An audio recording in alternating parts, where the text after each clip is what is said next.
though Hurricane Matthew stayed off our coast when it passed through our area, there is still a lot of damage. And Local 10 News reporter Erica Rako is live in Deerfield Beach with the latest on the cleanup there. Erica.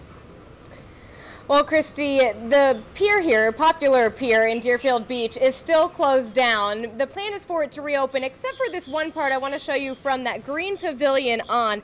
That is going to remain closed because there was a good amount of damage done to the pier during the storm, and they want to keep that part closed at least until a contractor is able to get up underneath it to inspect the structural part of it.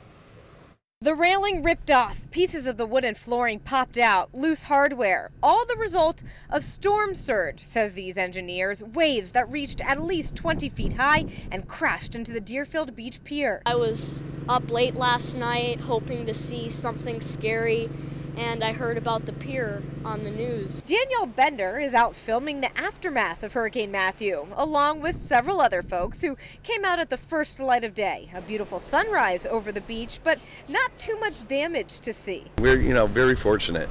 Just a little damage to the pier, but other than that, not too bad. You can see the wiring here, some of the pier lighting damaged in the storm as well, but more importantly, the navigational lights. This pier extends 1,000 feet into the ocean, so they really want to remind boaters that right now they need to know the lights on the outside of the pier are off. Everything that is blocked off, it is blocked off for a reason.